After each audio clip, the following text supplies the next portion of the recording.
Alors, hier j'ai fait une grande découverte que j'aurais dû faire depuis longtemps, à propos du RET de Jean-Pierre Nicolas, représentation, existence, transcendance, de l'astrologie conditionnaliste. Je me suis posé la question suivante, je me suis dit, est-ce que ce ne sont pas des notions philosophiques qui traîneraient quelque part et que Nicolas aurait récupérées? Hypothèse. Nicolas qui vient de décéder il y a quelques semaines, il y a un mois.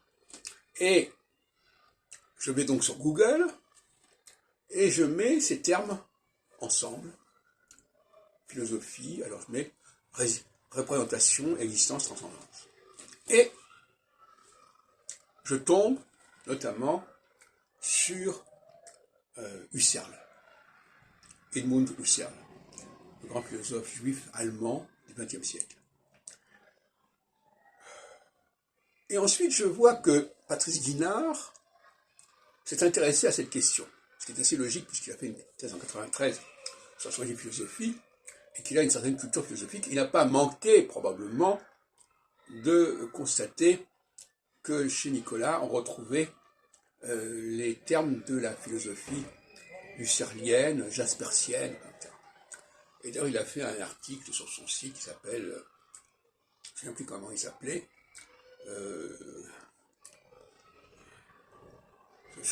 pas bon, peu importe. Donc on peut le trouver assez facilement sur le site du Curat, qui n'a pas cessé, malgré le décès de Guinard, il y a 2 ans, 1 an avant son maître. Bon, alors ça m'a envie d'être un peu plus étudié. Mais ce que j'ai voulu montrer, dans un premier essai, c'est que les termes d'existence, transcendance, sont calqués de l'allemand. C'est existence, avec Z à la fin, et transcendence, avec un Z. Donc finalement, il faudrait presque les prononcer à l'allemande, ces termes-là.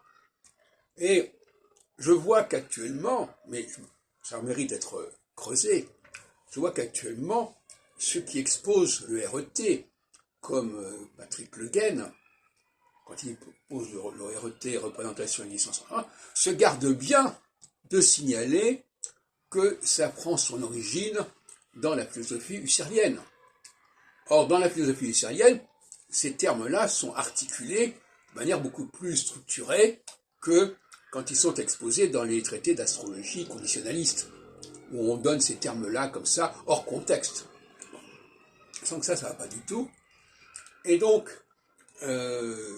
voilà une piste de recherche que je vais mener, qui pose le problème des emprunts. Quand on emprunte un système à un savoir extérieur, en l'occurrence une certaine philosophie, qu'est-ce que ça veut dire? Moi, je sais que je me suis beaucoup intéressé aux emprunts, notamment en ce qui concerne le rapport entre le français et l'anglais, aux aléas des emprunts surtout. Et on a une astrologie qui serait, comme on dit en français, empruntée, au sens un comportement emprunté. Et puis, une petite comparaison qui me paraît amusante à faire, c'est que cette ternarité chez Husserl, c'est-à-dire représentation, existence, transcendance, qui vient couronner et qualifier une division du système solaire en 3 parties, hein, Mercure, Vénus, Soleil, 1, Mars, Jupiter, Saturne, 2, Uranus, Neptune, Pluton, 3. Voilà, alors on divise le système solaire en 3 parties et on récupère le ternaire de Husserl. Alors, pour terminer, je dirais que moi-même, dans les topiques sensoriels, j'ai emprunté à Freud un système ternaire aussi, qui est le ça, le surmoi et le moi, et je l'ai appliqué à une certaine idée de la psychologie. Pas l'astrologie, enfin, c'est relié quelque part, la psychologie, et notamment la dialectique entre le ça et le surmoi, dont je parle constamment, et dont j'ai parlé encore ce matin pour d'autres vidéos. Donc, là aussi, il y a un ternaire freudien, cette fois-ci, et non plus husserlien, que j'ai voulu récupérer d'une manière ou d'une autre et exploiter. Voilà ce que je voulais dire.